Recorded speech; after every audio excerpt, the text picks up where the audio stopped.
Good afternoon or good evening to everyone. This is Dave Schaller, the Industry Engagement Director for NACFE, the North American Council for Freight Efficiency. Looking forward to this session tonight, and I would appreciate questions, comments, feedback as we go.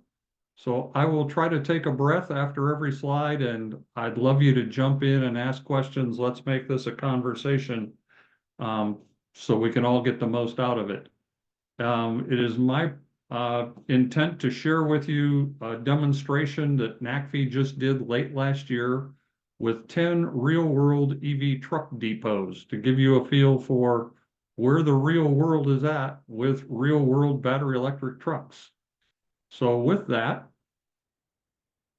sure, there we go. We do a best of the best demonstration at NACFE once every 2 years. It started in 2017 with long-haul tractors. The 7 fleets that allowed us to put telematics on their best tractor, one of their best trailers with one of their best drivers driving, lit up the world because they came in at 10.1 miles per gallon versus an industry average at that time for long-haul tractors at 6.4. So what it showed was that if you purchase a truck, inspect it correctly, maintain it correctly, and operate it correctly, you can beat the industry averages by nearly 50%. We did it again in 2019 with regional haul diesel day cabs and 1 CNG powered vehicle. And again, we achieved similar results in an industry that maybe 6 miles per gallon was a good average at best. They came in at 8.3. Now we're here tonight to talk electric vehicles. So in 2021, our board of directors decided to change directions and set enough miles per gallon. Well, let's find out what's going on with the best fleets with electrification. And we followed 13 different makes of battery electric trucks in the hands of different fleets. Highly successful. I'll touch a little more on that. And what we're really focused on tonight is that in 2023, our board of directors said, let's show the world what happens when you take the next step and you actually electrify a whole depot. So with that in mind, let's step into the world of electric trucks. In 2021, these are the locations that participated and the vehicles that were involved. And I'm not going to go into real depth on this, but know that it's out there at runonless.com. My slides, I believe, will be available to all of you in PDF format. And there's a hot link in the lower left-hand corner that'll take you to the 2021 Run on Less site. What is also there are videos from each of these different locations and fleets talking about their new trucks. And on the right are the daily metrics that you can go in and select any one of the fleets, any one day or group of days, and see a dashboard of that particular vehicle in operation. So you can look at state of charge and whatnot. We'll get into more detail on that in the 2023 version. I just want you to know that there's a considerable amount of data as well as some reports that came out of this at runonless.com under the 2021 event. For 2023, our board defined an electric truck depot as a facility that in one parking lot has at least 15 battery electric trucks. You're probably asking, Dave, why are there so many fleets in California? The answer to that quite clearly, that in 2022, as we started investigating how we could do this, approximately 60% of the battery electric trucks in North America were all in California. So finding 15 of them together was extra hard, and we found the fleets, but they were almost all in California. The 2 exceptions being the Vancouver area with Purolator and the Queens, New York with Frito-Lay. Many of them had more than the 15 trucks, and we'll talk about that as we go and get into more information on that. Any questions to start this conversation? Okay. So what exactly is a Run on Less demonstration? Well, it consists of a bunch of different components, one being the boot camp, where we educate people on the types of vehicles and charging systems we're talking about. It consists of depot visits where we actually go out and physically inspect the vehicles, interview the people on video and whatnot. It consists of creating a custom dashboard for data specific to this event so that we can capture as much data as possible. What I have to share is some people are very disappointed that there are certain things that aren't on the dashboard, such as weight. Most truck fleets can't monitor weight live with their truck. They know the weight of the tractor, they know the weight of the trailer, therefore they know how much freight they can load on that particular combination. So they don't put on more than the truck can theoretically allow, or shouldn't put on more than it would allow. Otherwise, they'll get caught at one of the weigh stations. Other aspects of this, we attend a lot of industry events. Myself, I've been to several utility industry events already this year, more so than truck shows, because a lot of what we're learning is equally applicable learnings for those in the utility industry and consultants to the utility industry. We are in the process of writing detailed reports. One of those will be out in the near future, and a couple are going to take a few months more to dig through all the data and share the findings. But we'll go through this in the next few slides to show you what we did. All of the videos, data, and reports that I'm going to share with you tonight are absolutely free to you, anyone you know, anyone else at your school, whatnot. We are entirely supported for this effort by these companies. Now, we're pretty excited that for the first time, we had some considerable support here from electrification companies, BP Pulse, ABB Chargers, NextEra Energy Utility, Encore Utility, Synop, one of the charge management systems, Zero Mission, and others that are active in the electrification space. The types of vehicles we're going to talk about tonight range from 4D transits to Freightliner Class 8s to another type of 4D transit, Freightliner custom package cars, terminal tractors, Bright Drop from GM, Motive, Nikola, Freightliner, Navistar International, a couple more Freightliners, the Tesla Semi, Volvo VNRs. So it'll give you an idea of the types of vehicles you're going to see as we talk about this. I'm going to start into the 10 different sites and what makes them particularly unique and exciting to us.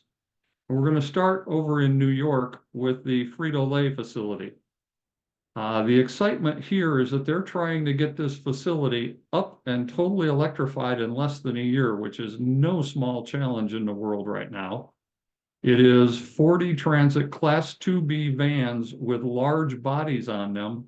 Now, this is an extra large body for a normal 4D Transit, but when you consider they're hauling Frito-Lays and Cheetos, there's not much weight in the back of these, and it's a diminishing load delivery scheme. So the truck only gets lighter as the day goes on. They used Ford Pro chargers. The real excitement for us, though, was that Prologis owned and managed this site. Let me explain a little more why that has become a very big deal in the trucking industry. I've been in the industry for nearly 40 years, been involved in a lot of conversations. Prior to the last year or two, no one ever discussed who owned or managed a fleet's facility. It has become a major issue because if you are one of the many that lease the facility, you may not be allowed by your landlord to put the electrification equipment needed onto your site. It's their site, their property, their investment. So it's a challenge that we have in the industry now to have those conversations. Now, on the far end of this conversation is Prologis, who is the largest owner of warehouses and distribution centers, at least in the US, if not North America. And they are so large and so heavily invested in what's going on, they have their own electrification team to help their customers electrify their sites. So it's exciting for us to be working with a major company like that. And this particular fleet was supported by the utility Con Edison in Queens. The second one I'm going to go to is, again, has some Ford Transits. They also have the Motive Epic Class 6 step van shown on the top picture there. Purolator is an e-commerce delivery company. Think of it as a competitor to UPS, FedEx, DHL, etc., predominantly in Canada.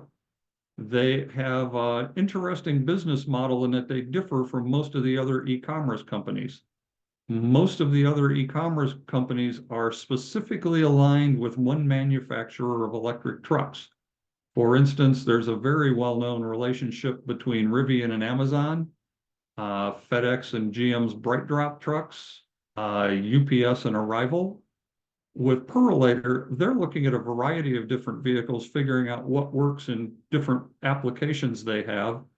For those of you that have been to Vancouver area, some of it's quite easy when you're in the metropolitan area, but you don't have to get very far out of Vancouver until you're in the mountains. So some interesting delivery challenges and opportunities there. What's particularly unique about this facility, since they're running different models, they wanted to be able to swap vehicles in and out of their loading areas.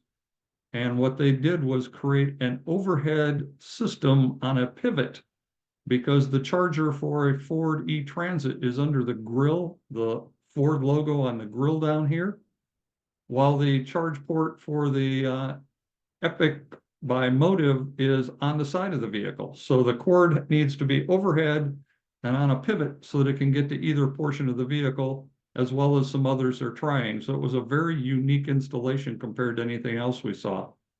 Again, they're a diminishing load package delivery, and they're supported by BC Hydro.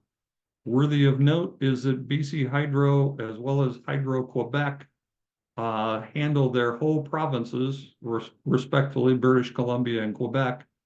And because of all their hydropower, they're nearly completely green already. I know that Hydro Quebec's at 99%. So it's exciting to me that in Canada, if you change a diesel out to a battery electric truck, you're going to a completely clean delivery system. So just an interesting side note. Here's one that I was physically at and very intrigued by, the UPS facility in Compton, California. What's particularly interesting here is that they had two different types of vehicles, and some were on the inside and some were on the outside. Their last mile home delivery vehicles, referred to as package cars by UPS, would not be my term. They're the big brown shoeboxy looking trucks there from Freightliner Custom Chassis. We're charging on 30 kilowatt DC chargers. They're delivering packages to homes in the Compton, LA area. And they're all inside the building up against the sorting line that automatically delivers packages to each particular vehicle. Now, the other vehicles they have are Class 8 Freightliner E-Cascadias charging off of a singular 120 kW DC system you see in the lower picture there.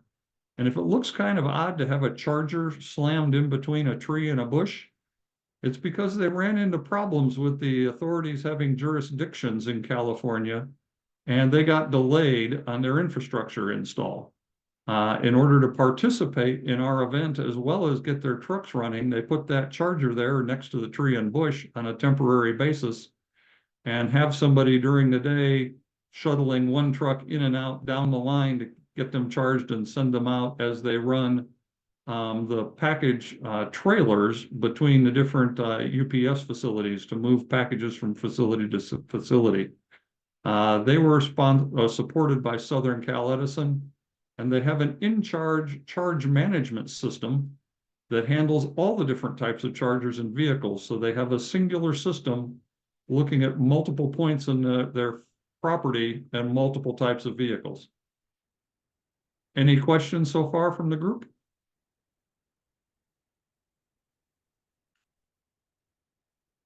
Fair enough. Next facility is Penske in Ontario, California, and without question, the key word for this facility is interoperability. Penske is a very large leasing firm in the trucking world, and they lease lots of different types of trucks to lots of different types of customers. At this facility, when we were there, they had 4 different makes of electric trucks already on site.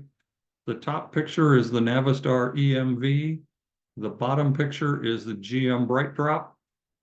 You've already seen pictures of the Ford E-Transit and Freightliner Cascadia. They had a variety of different makes and types of chargers. They had some level twos. They had a couple of portable chargers, and they had some stationary 150 kilowatt chargers. So interoperability between chargers and vehicles is crucial to them, and it makes them relatively unique in this regard from the customers we visited. They are also one of the customers that already has on-site battery storage of 800 kilowatt hours. I was not there to interview them, but my suspicion is that they're pulling off electricity from the grid at its cheapest cost at whatever point of the night that is, and using it to avoid more costly charging during the day in Ontario. This fleet also was powered by SoCal Edison. Now, here's an interesting one for the group because it's the first of the quote unquote electric truck stops that are coming in our country. Watt EV has several sites under development. This one's already in operation in Long Beach.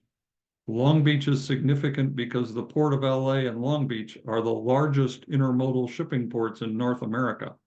So there are a lot of trucks moving containers off of ships or onto ships from the area distribution centers. What is also interesting is the trucking industry, for the most part, got away from cab-over vehicles. As you're looking at this picture, there are no hoods on these vehicles. They're referred to as cab-overs because the cab sits over the top of the engine. Well, there isn't an engine anymore that's sitting over the top of batteries and inverters and whatnot on the truck now, but they're still known as cab-overs in the industry. Two different types of cab-overs, one being the Nikola tray, and the other being the Chinese origin BYD tractor. Each of the dispensers on their site can charge two EVs simultaneously at 180 kilowatts, or they can do an individual truck at 360 kilowatts.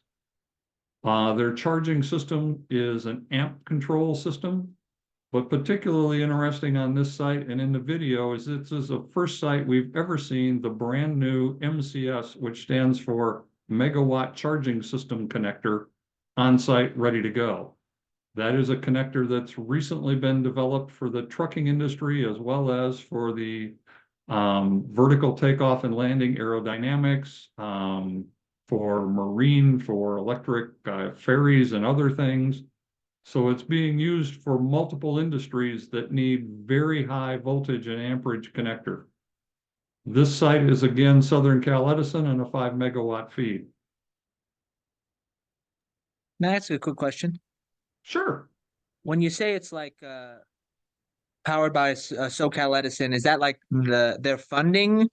They're the utility company that worked with this particular site. Oh, okay. To set up the chargers and make all the electric connections and stuff. Right. There is funding from the state of California that was used in a great many of these. It'll be in our reports, but it's not on the slides. We don't know the financial I mean, somebody in our group knows some of the financial details. We haven't documented them all yet. But California has by far both the most carrots to incent you to move a certain direction, as well as the largest sticks to whack you and move you along the way because they want the cleaner air.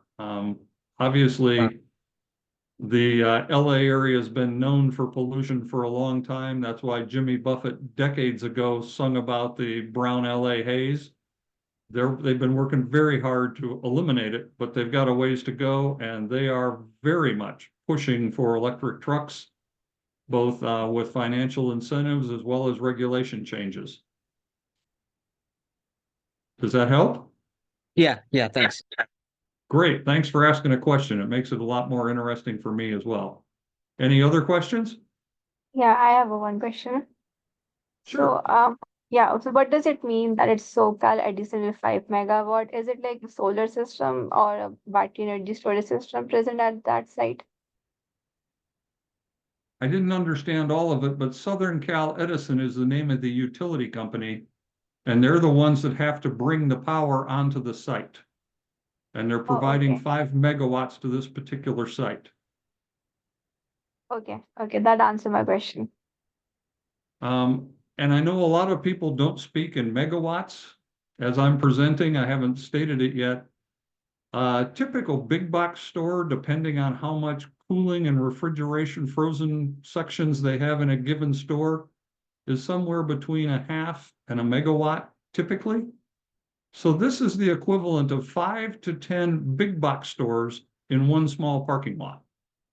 So it is a substantial challenge to find a transformer and a feeder line that can handle these installations.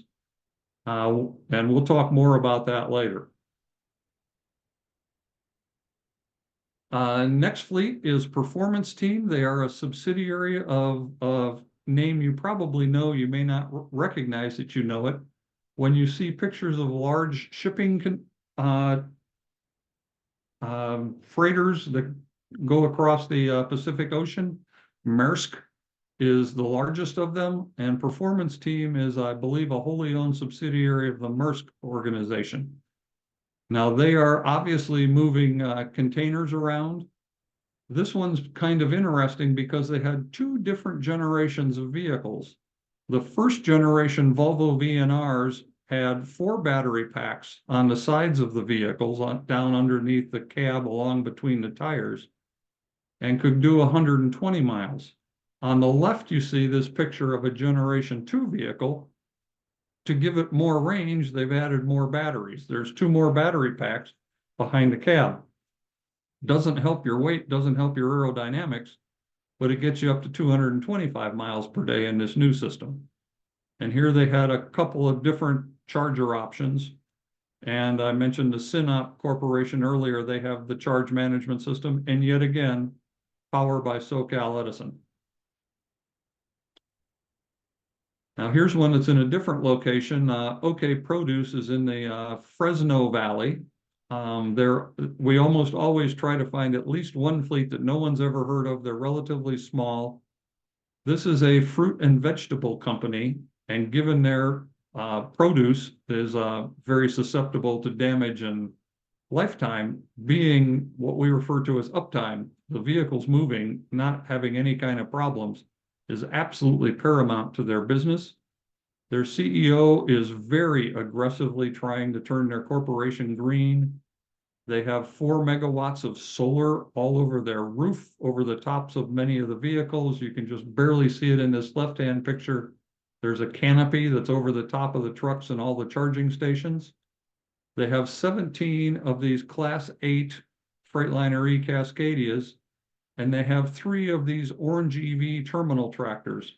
Now, for those of you that aren't in depth into the transportation world yet, a terminal tractor is one of those vehicles you may never see. Most of them aren't even licensed to be on the road. I just noticed these are, you can see a license plate there. If you don't operate them on the road, out on a public road, you don't need a license if you're on a privately owned lot. These vehicles, for whatever reasons, are licensed to go off their lot. These are the best electrification story as a first step for any truck fleet for this reason. Half the time they're moving an empty trailer and half the time they're moving a full trailer, or some of the times they don't have any trailer at all as they're moving around a lot. And they rarely go more than 15 miles an hour. The diesel after-treatment systems that are now in production to make sure that the exhaust is extremely clean coming off of a diesel engine require heat from the engine to function properly. So these vehicles never generate that kind of heat for the exhaust system, and it tends to foul up these diesel exhaust systems. So rather than deal with expensive repairs and downtime, if you go to a battery electric vehicle, this is the best application because A, the diesel engine and its exhaust system aren't well set up for it, but B, most people that have quote unquote range anxiety, these vehicles are rarely more than a quarter to a half mile away from the charger. Best yet, that we've learned from many fleets that if you put the charging system near the doors for the break room and restrooms, every time the drivers stop for a while, they can plug them in an opportunity charge. So it's an enormous opportunity in the industry to move away from diesel and move to battery electric terminal tractors, yard tractors, goats, dogs, they have all kinds of names. But they look like phone booths on a skateboard chassis. The BP Pulse system and pictured on the left is what manages their charger system. And this was supplied by Pacific Gas and Electric Utility Company. Now, the vehicles that caught everyone's attention in this demonstration by far, because everything Elon does is news, we got to monitor the new Tesla semis. There's only one fleet in the whole world that has Tesla semis, and that's Pepsi. 21 of their Teslas are at this Sacramento beverage facility. The other 12 to 14 or so are at Frito-Lay in Modesto, California. A big difference between this facility and the Frito-Lay facility. The Pepsi trucks at this facility, and I've been there for a previous demonstration. What I learned from them that was not blatantly obvious to me previously, I've worked with Pepsi for many years, helping them with trucks when I worked at Navistar as a product line manager and strategic planner. Their trucks haul heavy virtually all the time. Mountain Dew is sugar supersaturated and is the heaviest liquid they haul. What's interesting, though, is that some of their plants are canning plants and some are bottling plants. Some put the liquids in at room temperatures and some put them in at hot temperatures. For instance, probably like an iced tea might go in at an elevated temperature. So not all facilities can produce all kinds of products. So how Pepsi gets around some of that in their business model is that this truck, for instance, it might start the morning from one facility completely filled with Gatorade. It'll travel to the next nearest facility that may do soft drinks in cans. So some of the Gatorade comes off, some of the soft drink goes on. It goes to another facility that does their iced tea products. More of the Gatorade comes off, maybe some of the soft drinks come off, the iced tea goes on, and it'll go around to facilities so that each of the individual facilities can support distribution in their home region. So it's an interesting situation. You know, when we ran these trucks, social media was blowing up with, well, of course these work well, they're just hauling potato chips. The bottom line is no. If it's got a Pepsi logo on the side of the trailer, it's hauling beverage. If it's got a Frito-Lay on the side of the trailer, it's hauling potato chips. So these 21 Teslas, 3 were running what we would refer to as long haul routes. That's what the LH stands for, where they were typically doing 250 to 450 miles a day. And 18 of them were doing city beverage routes where they were handling big box stores, making very large deliveries. And because of that nature, they were only doing about 75 miles a day. So even though the trucks are the same, the trailers are the same, their daily duty cycle and operations are very different from each other. So even within one facility, one set of trucks and trailers, the truck industry does different things and has different needs out of them. Now, these numbers tend to pop eyes open in the utility world. They have 750 kilowatt chargers already, and they will get larger in the future. They're one of the companies that's looking to go to at least 1 megawatt, if not a 1.5 megawatt charging system. These were supplied by the Sacramento Municipal Utility District. What's interesting there, if you're not into the utility side of the world, this is a municipality that owns and operates this particular utility company. So big difference between investor-owned utilities and municipally owned utilities. We'll talk a little more on that later. Any questions on this one? Yes, I have a question. These Tesla semis have been long awaited. Do you have any details on how much, what the costs for these Tesla semis are? And how does it compare to other comparable trucks? I don't believe any of that financial information was shared with us. I am very bothered that the world keeps quoting I believe that Elon announced the trucks in 2017. Yeah. And at that time, he said they'd be $150,000.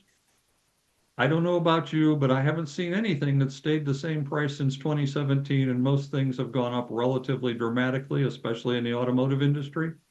So the number is probably far north of that. Mm-hmm. We have heard some numbers for other Class 8 semis. They're north of $300,000, which is 2 to 3 times as much as a diesel equivalent. So it's uncomfortably expensive is probably the most polite way I can put it. Mhm. Another thing you won't find that everybody wants to know is the weight of the vehicle. It was shared with our executive director that was there when they did the filming, and he told the rest of us, it is highly confidential. We're not allowed to share it, so I won't share it with you, so none of you can possibly make the mistake of letting anyone know what this weighs. So it is a very tightly held fact as to what this weighs and costs. Given that they're only with one fleet and they're probably heavily funded by California incentives, I'm not sure what Pepsi paid, but I'm reasonably certain it wasn't full price. Okay. It Great also, question. yeah, it also strikes me that these are long haul as compared to other semis that have a shorter range. What that says to me is that battery must be very, very, very heavy. Batteries are very heavy, and you're right. Even at 400, a Class 8 tractor, given the driver hours of service rule, can maybe do 600 to 650 miles in a day, depending on traffic and speed limits. So no, even the 450 miles is not the extreme. There aren't Class 8 tractors for battery electric yet. That, quite frankly, is just not applicable to that portion of the market at all yet. Okay. Thank you. You're welcome. Thanks for the question. The next one gets into an interesting conversation. As I said, I've had a chance to attend a lot of utility conferences over the past 2 or 3 years. And a term that comes up frequently is that utilities, number one, are regulated and can't be proactive in many cases. But number two, are very hesitant to make major investments because what they don't want are what they refer to as stranded assets. They don't want to put in large transformers and then only have them 20 or 25% utilized. They want to see it being heavily utilized for full use of that asset. So I keep hearing about stranded assets, stranded assets. Well, here's a situation that reverses that situation. U.S. Foods had purchased 30 Freightliner E-Cascadias for roughly $300,000 a piece. That's a $9 million investment. Again, another situation where permitting got delayed, permanent charging wasn't there. They had stranded assets. They had $9 million of quote unquote supposed to be rolling stranded assets. So they turned to portable chargers. You can see that they had both the Tritium and ChargePoint chargers. You can see the blue and white Tritium on the right in that photo and the orange ChargePoint chargers in both photos. And if you look closely at the photo on the left, you'll notice it has lift truck forklift spots underneath these custom steel holders. What they did, if you look in the right-hand pictures, you can see the cords running from these chargers over to the back of their maintenance building. This isn't where they're supposed to be charged, but temporarily what they've done, this building had enough power to do 4 of these chargers. So they ran the power out the wall to the back of the building, put what I would call a marine type connector on, and created a cord over to the chargers. Now, just recent, I was out there in probably July of 2023, taking these photos and running the videos, interviewing people. And at that point in time, they had the 4 chargers and 30 vehicles. I think they now have something like 30 some permanent chargers and about 40 vehicles. So they've increased since then. So again, a situation where delays in putting in infrastructure, which is key and it's happening frequently. As a matter of fact, I was just at a utility conference last week where one of the speakers referred to California as permitting hell was their term. That is very difficult to get the approvals to do the infrastructure changes. So that's the technical detail side of it, let me share the business side of this one with you, something we weren't allowed to put on videotape because they didn't have approval to do so. For those of you that are geographically aware, La Mirada, California is right next to Anaheim, and one of the most famous mice in the world has an amusement park there. And the owners of that particular park were absolutely thrilled to have these vehicles show up and start making deliveries to their restaurants and souvenir stores. When you're in that small a facility and the trucks make no noise and make no exhaust, it's very pleasurable for your guests. But probably even the more interesting one, knowing how many people visit that particular amusement park, there are a lot of hotels around it. And for those of you that spend time in hotels and their infamous free breakfast in the morning, that free breakfast has to show up when there aren't customers out in the parking lot moving their cars around. So in the wee hours of the morning, these trucks are making food deliveries, frozen and otherwise, to these hotels. And the hotel chain owners were very quick to notice the difference because they weren't waking up the people that were staying at the hotels, and their staff didn't even notice them coming in and out of the lot because they make no noise. So they were very highly received by the both the amusement park as well as the hotels. So really cool story on how the shippers are starting to see real excitement in the electrification of transportation. I think this is my last one, and this one's in here for shock and awe value. Schneider in South El Monte, California. Most fleets, I would guess, would do a situation where they put a couple of trucks at a couple of different facilities to try them out. Schneider took a different path. They wanted to convert as fast as they could one facility to 100% EVs so that they get a feel for the future, what it's like operating electric trucks. At the point in time we visited them, they had 82 of these Class 8 Freightliner Cascadias and 16 dual cable 350 kilowatt chargers. These trucks, some of them were equipped so that you could actually put 2 chargers on one truck simultaneously. They had 2 major connectors. What's unique here is that these trucks run multi-shift operations. In the trucking world, it's referred to as slip seat.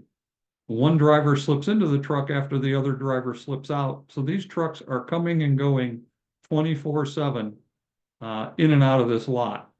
They run multiple stop intermodal chassis drop and hooks. So they're grabbing a chassis trailer combination, taken to a warehouse, taking another empty back to the port, whatever. They have a 5 megawatt feed also from Southern Cal Edison. Because of the size of this operation and how quickly and frequently they're charging these trucks, we estimated from the few trucks we monitored and extrapolating across their population there, they were pulling nearly 44 megawatt hours per day. And no, it's not between 6 p.m. and 6 a.m. like many people think for trucks. This is at all hours of the day. So it's a real shakeup, if you will, for utilities and others that think, well, yeah, trucks are nice. There's going to be a one-to-one relationship of chargers to trucks. They'll charge when everybody else is sleeping and whatnot. No, that's not always the case. And in some cases, they're going to be pulling massive amounts of power to their operation all hours of the day. So it's going to be an interesting situation. Personally, I absolutely love this facility for a totally different reason. As a long-term engineer in the transportation industry, I see benefit in fleets that are babying their new battery electric trucks to see how gentle, how long they can make the batteries last, etc. I love to see a fleet that is absolutely pushing their vehicles to the limits so that we start finding out about battery life, wear and tear much faster than we will from the folks that are babying their expensive investments. I'll stop and let you ask some questions here if you like.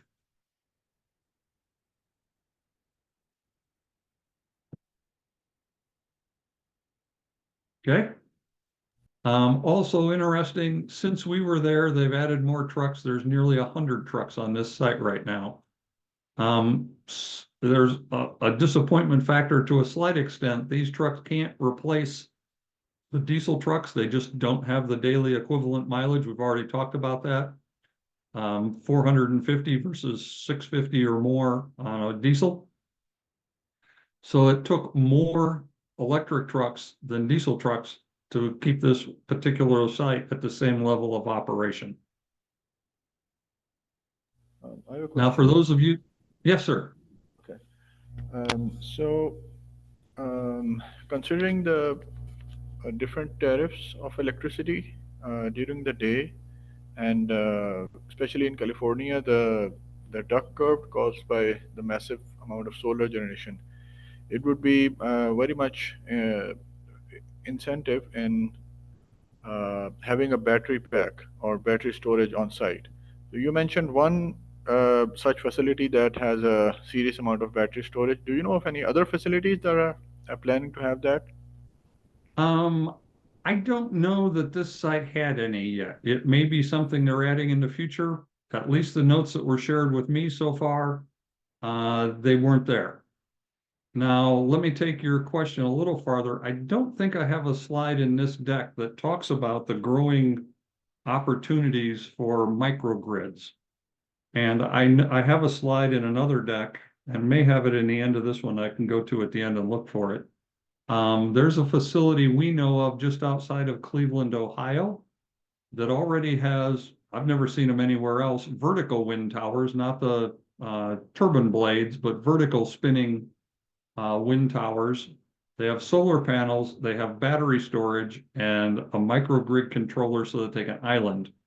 They caught a lot of attention when that portion of Cleveland had a power outage, and the neighbors were quite upset that the truck fleet, that the utility company seemed to like the truck fleet better than the rest of the neighbors because they didn't have power. So they had to explain to them that they've already put in a full microgrid and it was not the utilities power they were working off of. They had their own power. So I could say quite easily, I see this being significant in the future. It is significant for a couple of reasons, not only the obvious resiliency factor I just mentioned, but as utility companies are failing to get the amount of power that is needed by fleets to the site fast enough, there are opportunities for microgrids to be put in initially and help fleets over the waiting period for full utility support. Does that help with your question? Yeah, very interesting. Thank you. You're welcome. Thanks for the question. Let's get to another fun aspect of this, the data. Our website at runonless.com is set up so that if you go to metrics, the first thing you do is pick a fleet, any one of the 10 fleet depot sites. You can then pick the different trucks that are on that site.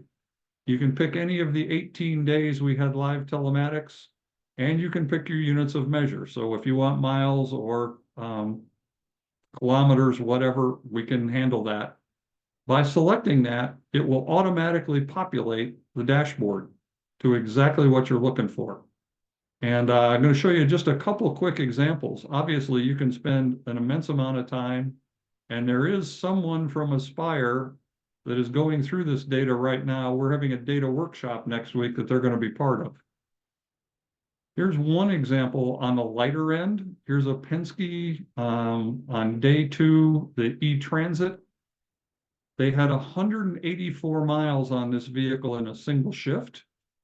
We estimate that it made 54 deliveries. What you can also tell by looking at this, if you look at this graph here, follow my mouse, the state of charge went down. They came back for what I would guess to be their lunch period, charged it up and went back out and worked the rest of the day.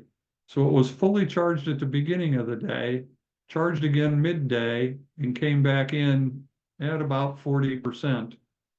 And the interesting part of this is not all of the energy used comes from the charging system. On this particular truck, given the amount of stop and go traffic, it must have had some interesting weight in it. I would guess that that's more than 33% of the power energy in was from regenerative braking. So interesting aspect of doing a lot of stop and go. Now, because it was doing inner city work, you can look here at these 3 color bands. 41% of its miles were under 50 miles per hour.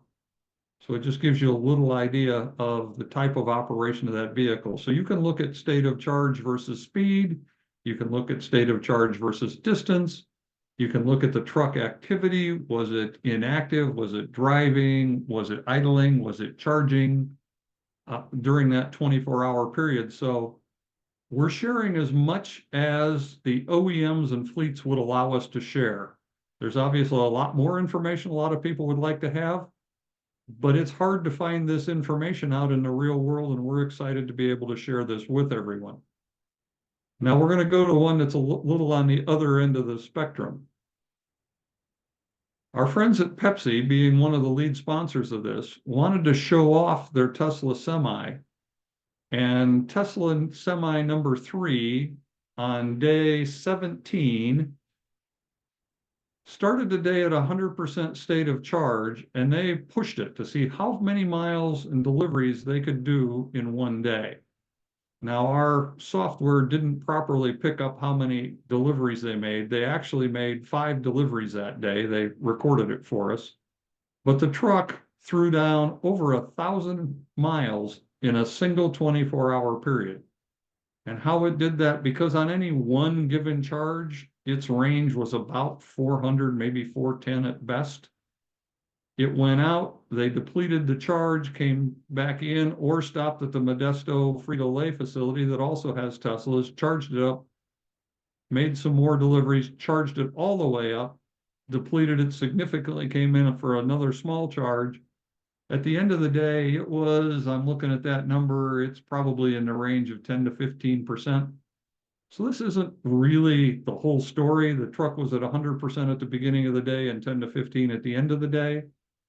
But it blew people's minds that a battery electric truck could put on 1,000 miles in a single day. Obviously, this is multiple shifts, multiple drivers, but it is how many miles a truck could do in a day rather than how many miles can a truck do on a singular charge. It got a whole lot of social media attention. Opposite of the Penske truck we just talked about, because it was doing highway driving, most of the day was above 50 miles an hour. I believe 55 is the speed limit throughout most of California. So it was between 50 and 55 the vast majority of the day, and had very little regenerative braking because it was at highway speeds and wasn't starting and stopping as much.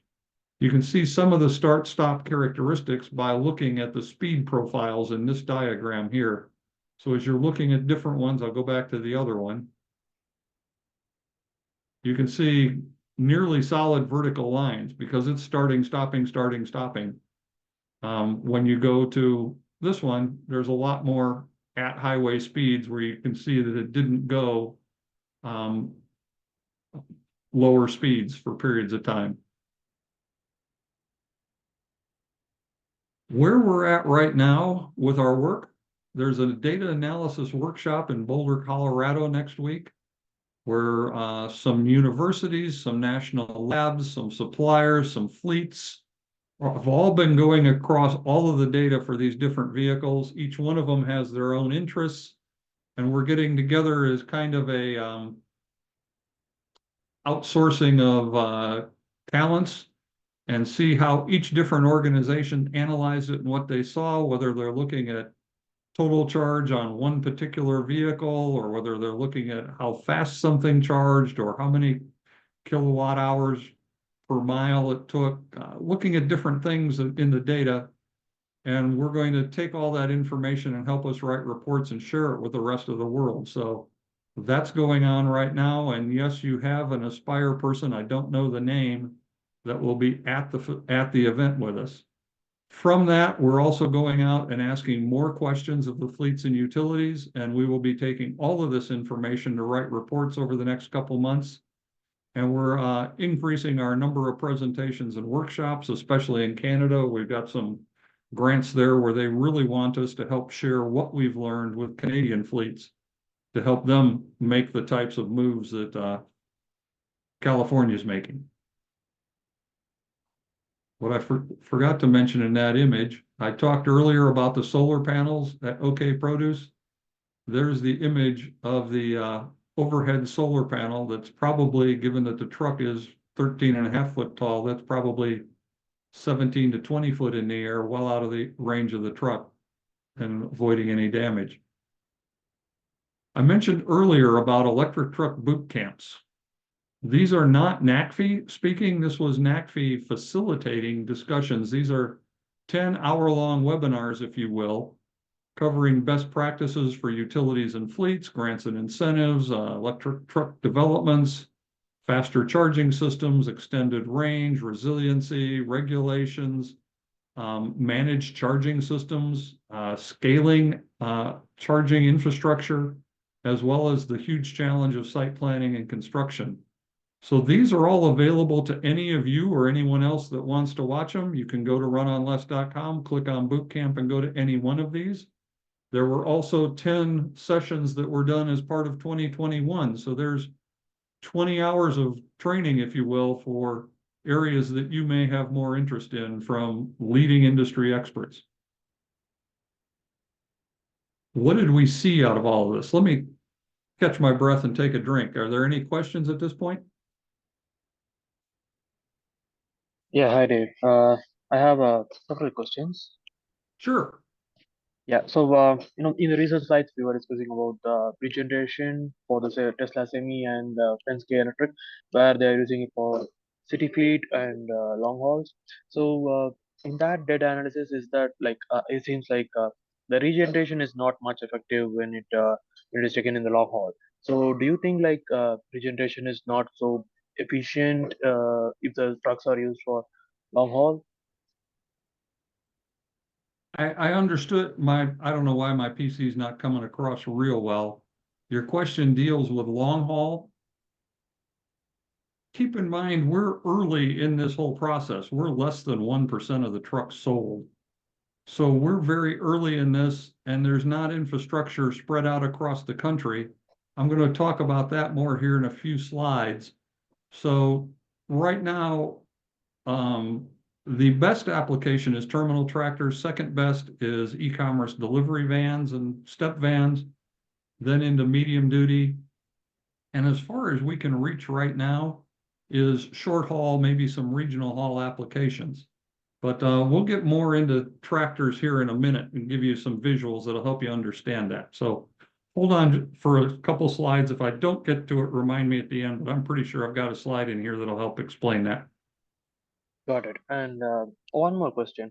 So Sure. this is regarding the battery placement for the trucks. So we have seen like in one of slide you discussed about keeping that near the wheels on bottom of the truck or the backside of the cabin. So which place is the best suitable position for keeping the batteries in and in helping moving the truck efficiently? Great question, and it could have a whole myriad of answers here. Some of these trucks you're looking at are built by truck manufacturers that also build internal combustion engines.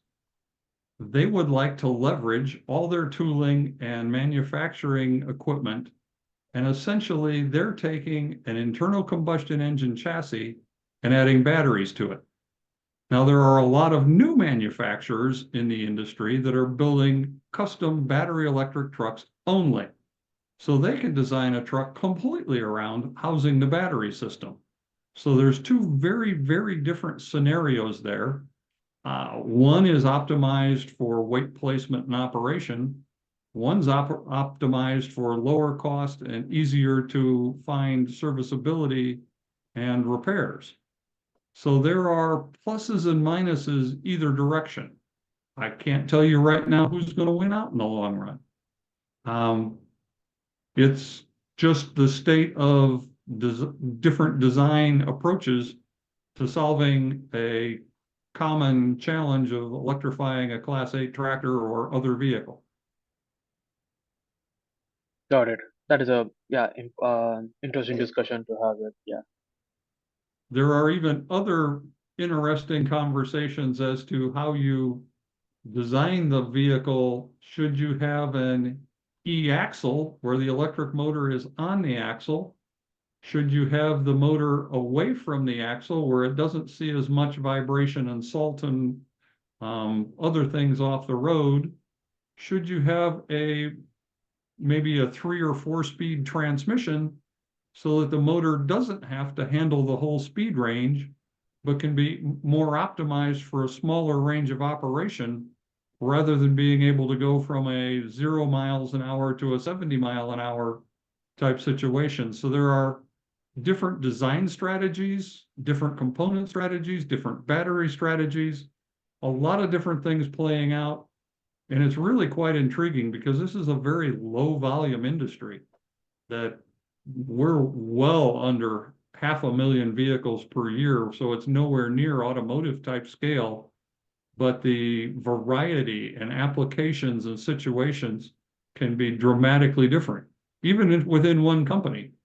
When you consider Pepsi Frito-Lay, they've got the super sugar saturated Mountain Dew that's extremely heavy and bags of potato chips that weigh nothing. So part of their fleet is very, very weight conscious. I was a product line manager that made the mistake of making armrests standard on the seats, and Pepsi removed my head very politely because I added weight to their vehicle that they did not approve. So I had to go back to our team in manufacturing and our supplier to say, guess what? We're going to have options that don't have armrests. So it's a really challenging industry with lots of interesting customers with very different requirements. Yeah, that was great. Great to hear from you. Like even adding an armrest to your fleet and increasing the weight. So yeah. So it gives you an idea how weight sensitive Pepsi is. And if you're really interested in taking that further, Pepsi's Sacramento facility participated in Run on Less 2019, and I was there to do that video. If you go back to Run on Less 2019 and look at the Pepsi video, you'll hear all about what they do to manage weight. For instance, the inside of their trailers for Pepsi don't have the liner above maybe 4 foot off the floor of the trailer, because that's all the higher they think they need it to protect the sides of the trailer. They're moving whole pallets in and off with lift trucks, so the upper portion of the trailer is not in any danger. So they've eliminated the inside portion of the trailer where you would normally see some material and lining. They don't need it, so they got rid of it. They don't order it. Custom that is trailers. insane. Custom trailers, custom tractors, very weight sensitive. So a little overview here that the spreadsheet I was running, we had 121 possible depot sites. Not all of them could get their vehicles in time. Not all of them were willing to let us put telematics on their vehicles. They represented about 5,200 EVs in total that we had our eyes on. Our actual demonstration with the 10 depots, they operated 850 trucks in total. Of those, 294 last September were EVs. They had 139 chargers. We estimate over 1,000 megawatt hours of power used, nearly 500,000 miles traveled over the less than 3 weeks.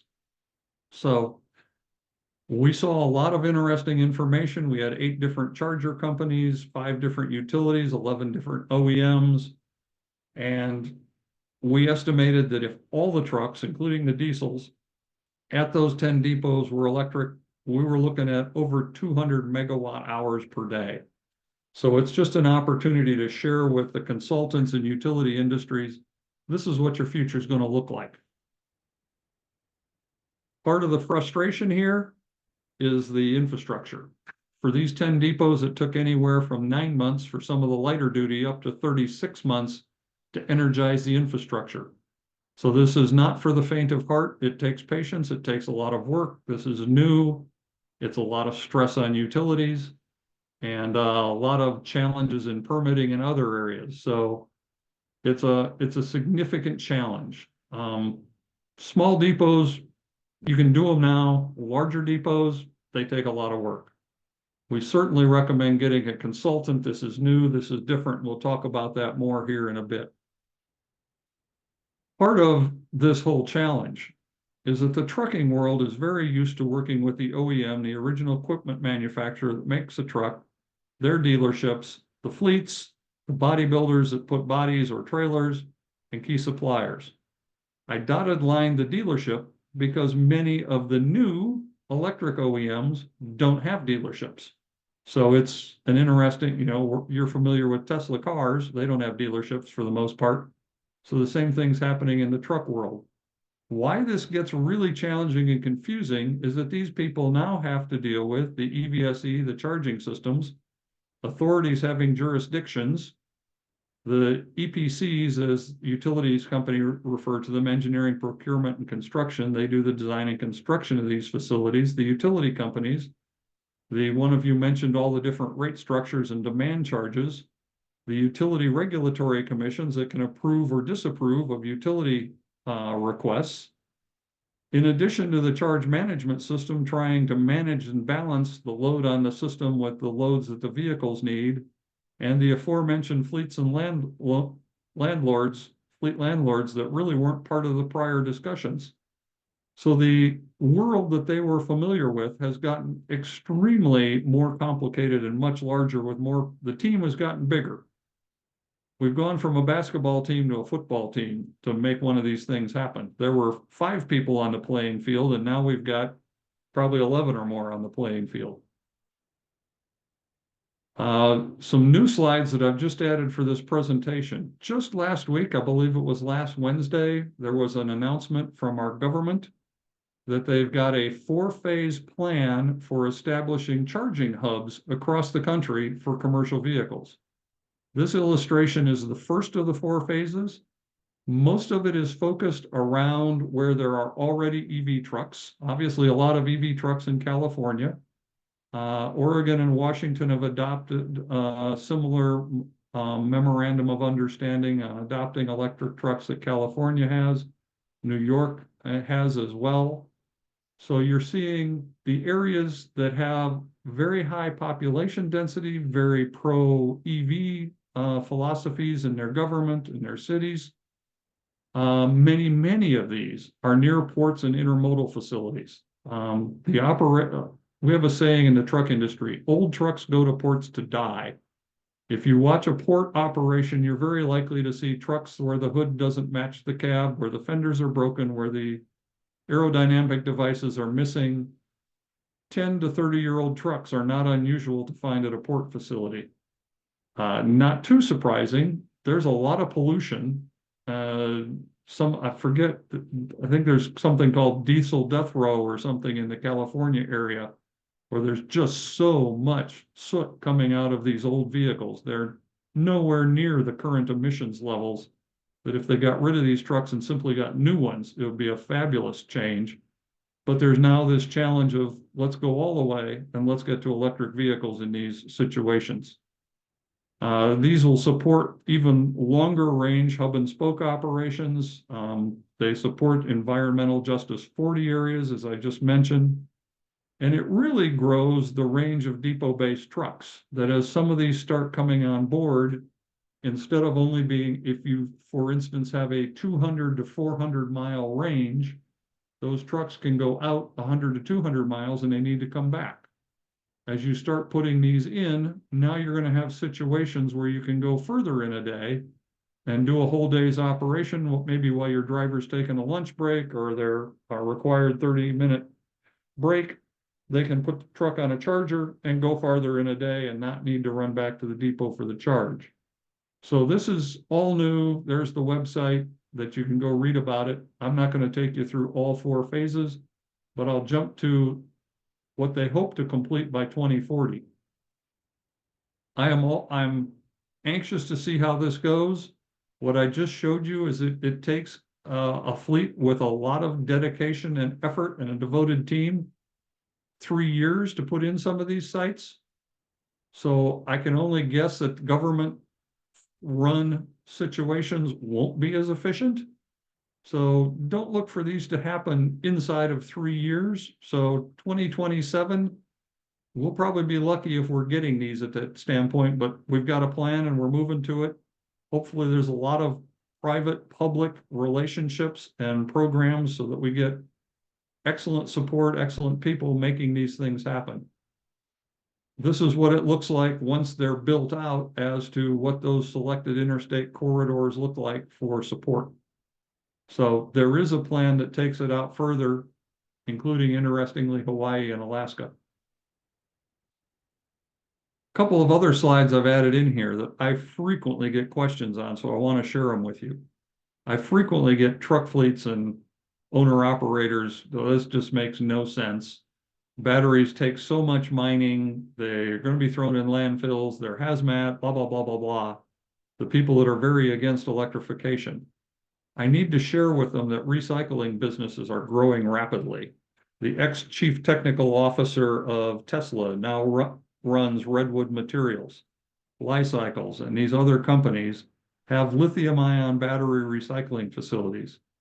In addition, not all batteries necessarily go right to recycling. They can be used as battery energy storage systems, BESS, for charger banks.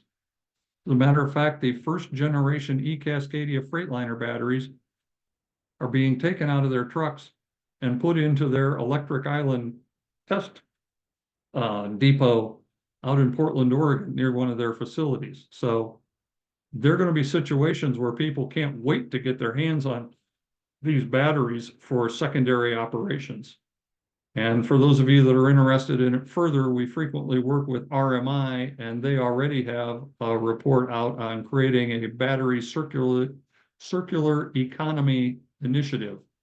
That theoretically, somewhere down the line, we're going to have enough materials between the recycling stream and the production use stream that will stop mining and just recycle.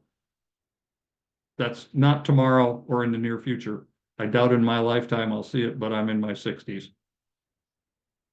I promised somebody this that asked a question earlier about day cabs and sleepers. I frequently run into people that don't understand differences in the truck industry or how we operate.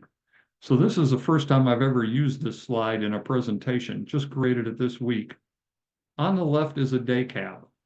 It's called a day cab because you're only in it during the day. As you look at the back of this, you can see there's windows behind the seats, and there's no room other than the seats. The driver could not possibly sleep in this vehicle. There's no room to do it.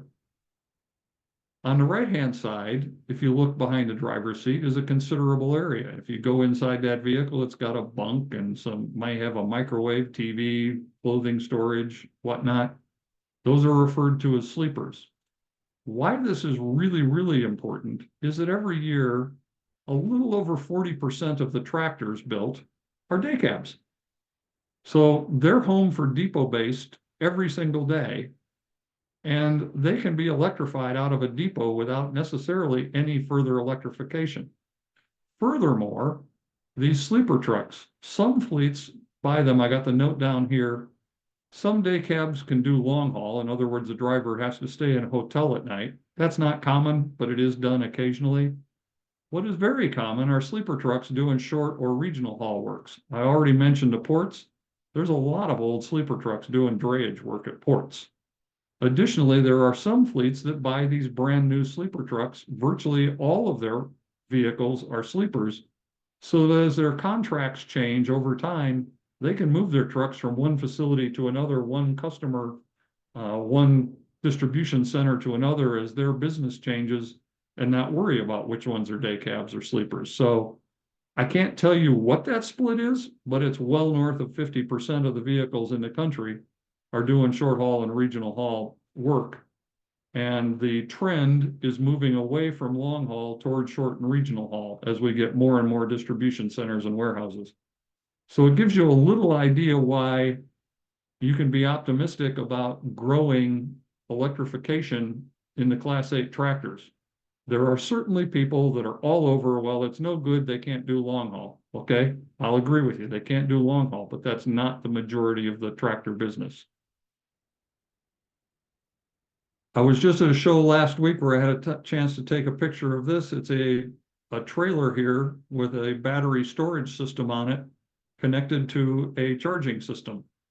The reason I added this slide for the first time ever is because we're having a problem with infrastructure. And systems like this could be a way to get us around needing infrastructure before the utility and construction company can get it there. These could be as simple as this one, where they're a battery storage system and it's taking power off the grid as it's available, or it could have additional solar panels feeding it, or it could have a generator. There are systems that can run on renewable natural gas, compressed natural gas, liquid propane, renewable diesel, or even the ugliness of diesel fuel. That's certainly a social media cartoon, if you will, when you see a diesel generator charging an electric car. But in these situations where fleets need a charging system for their new trucks, it's a possibility. And I've included some of the companies that already have this type of capability so that fleets can click on them and understand what their different operations might entail and how they might or might not work in their particular situation. I'm going to take a breath and a drink and let you ask questions if you've got any.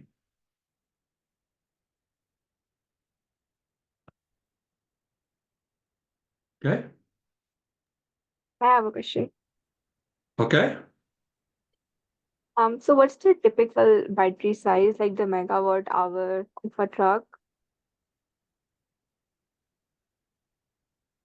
I'm sorry, I couldn't understand you over the connection. So what's the typical battery size of the trucks? Like What the is the megawatt, typical? yeah, battery size. Do me a favor and put that into the chat panel, and I'll get to that when we're done. Please. Okay. One or two or three slides left here, and I'll be done and take more questions. I'm not going to go through this, but if you're looking to learn more on zero emissions, battery electric, and hydrogen fuel cell trucks, we have a whole variety of reports here. They're all free. You can click on the hot links and go find them. So they're yours. They're written to help the industry move forward. And that is the last slide that I have in my deck. And I just want you to know that if you're really, really into this, I recommend joining NACFE, particularly. Our most active site, since we live in a business-to-business world, is on LinkedIn. So search us out at NACFE and join us there. We have just recently added NACFE Latam for the Spanish-speaking portion of the world. And we're trying really hard to stay charged up and connected and work with utilities and truck companies.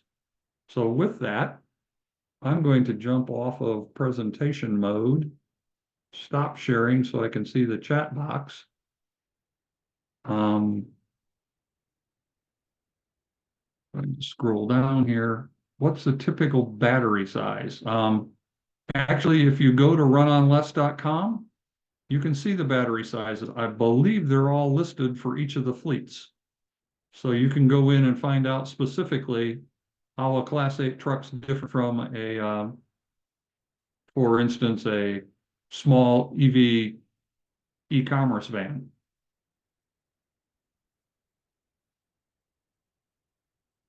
Other questions?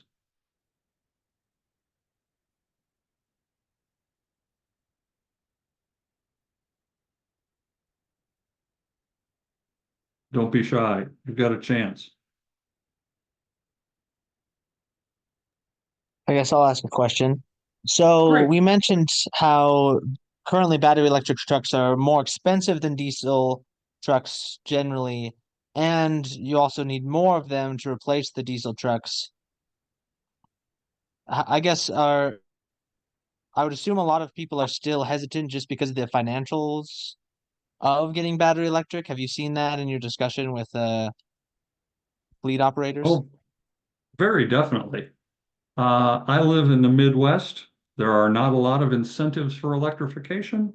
And because of the long distances involved in many Midwestern operations, they just don't make any sense yet, unless you're doing e-commerce in a major urban area or a terminal tractor on a diesel or on a warehouse yard. So there's a great hesitancy to make the investment and move forward. But in states where there are financial investments that the tax system is pulling in the money and they can spend it on electrification, they can take away some of that disadvantage. Operationally, most likely they're going to be better off running the battery electric than they are the diesel.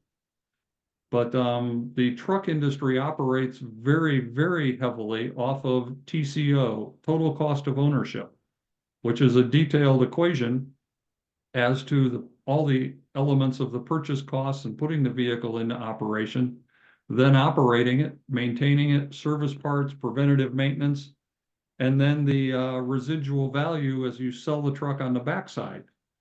We can't run the total cost of ownership equation right now because we have no clue what the residual values are on these trucks at 1 year, 3 years, 5 years, 10 years. We just don't have a sample size and data yet to know what that is.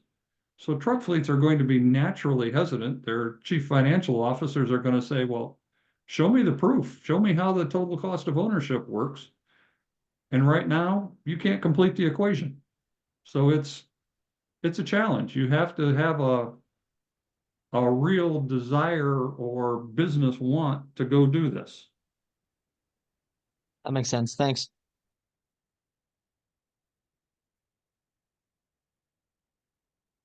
Big difference between passenger car and the truck industry. No one does an emotional purchase of a truck. It's essentially a rolling asset for the end of the production line.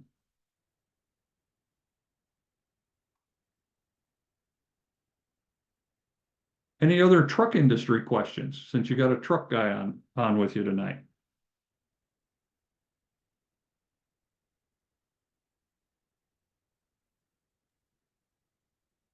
So all the cases that you have shown were with the electric vehicle-based trucks. Are there similar test cases with the hydrogen fuel cell-based trucks?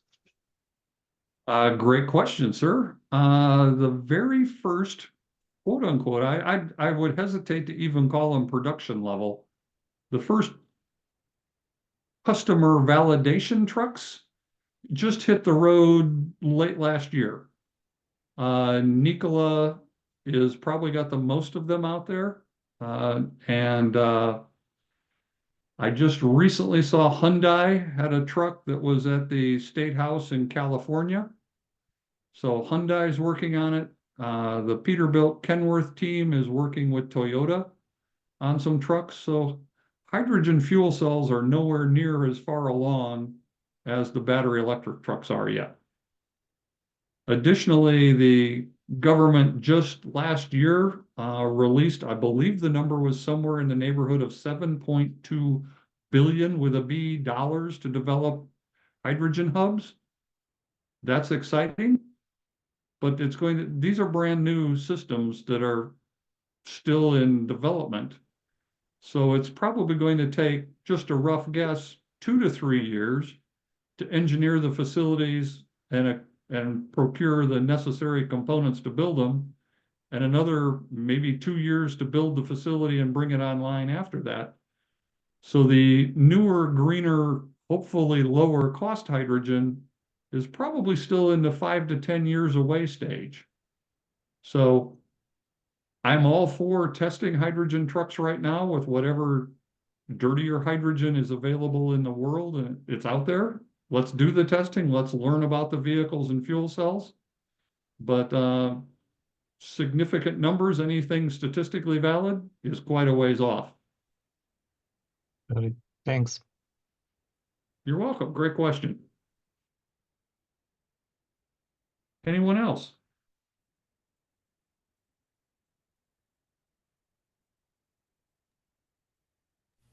What's the difference between the cost of operations? You talked about the total cost of ownership, which is really a really complex equation, especially when we don't have a lot of data on the EVs. But how does the cost of operating of electricity compare with operating with diesel?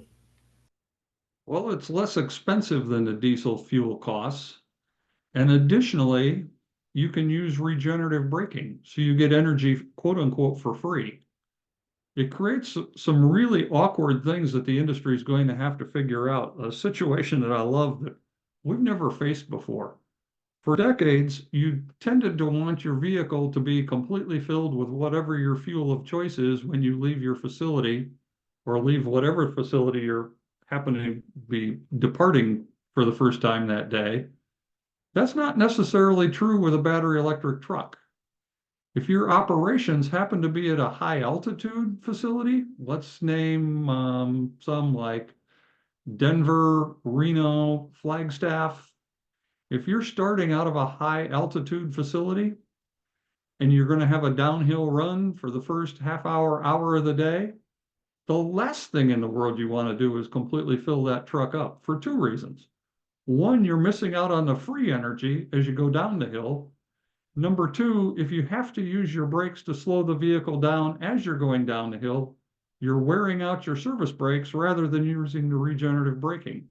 So it's a double negative whammy, but it's a whole new philosophy and a fuel management challenge that we've never had before. So it's going to be interesting as fleets in some of these type facilities come on board. Now they need to know, where is truck 17 going today? I may or may not want a full charge on that vehicle. So it's knowing your truck, its route the next day, and the knowledge of what that charging looks like as you're going downhill to know what the proper loading for that vehicle is in the morning. Does that make sense? It does. Thank you. I see a couple heads nodding. It's a very unusual paradigm that we're facing.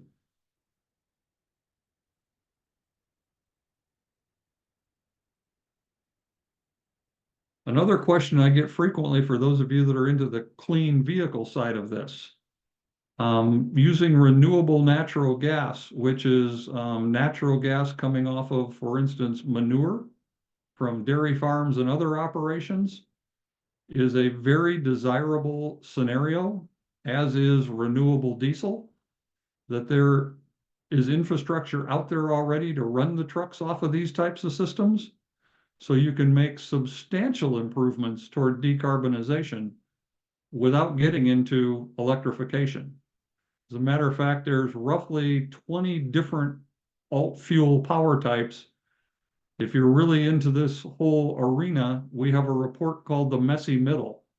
We're referring to the next 2 to 3 decades as the messy middle because truck fleets, manufacturers, powertrain companies are looking at all kinds of different options, trying to figure out what works. And right now, the answer is there is no silver bullet that does the right thing for everybody, but there's a substantial amount of silver buckshot that only works in a particular area, but works really, really well.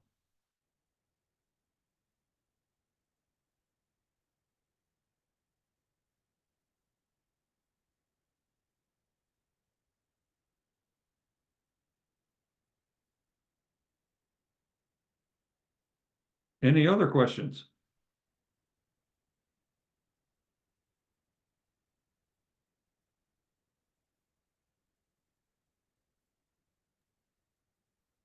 Oh, Ranjit had the question about, are there any commercial hydrogen fueling stations right now? Yes, there are commercial hydrogen fueling stations in the state of California. Shell has them. I think they're all Shell facilities. Most of them are set up for Toyota Mirais. I don't know how many different hydrogen cars are out there, but I believe the vast majority are Toyota Mirais. Some of the stations are set up that could probably take a commercial vehicle. Some of them aren't. It probably depends on the size of your commercial vehicle. If you're really excited about Class 8, there's a good chance that the great big tractor trailers don't fit in those residential area refueling stations, but a smaller vehicle might. So if you have a hydrogen fuel cell school bus or delivery truck, it might fit in there. So the right answer to almost every question in the trucking industry is it depends. What's your situation? What's your vehicle? What's your duty cycle? What are you trying to do? There might be a right answer, but it's not what you're thinking right now. It depends on so many different factors. All right. Well, this was great, Dave. Thank you so much for presenting today. This was fantastic information for our students. Thank you all for attending. I think we can probably wrap it up for today. Thanks a lot. Thanks, everyone. Have a great evening.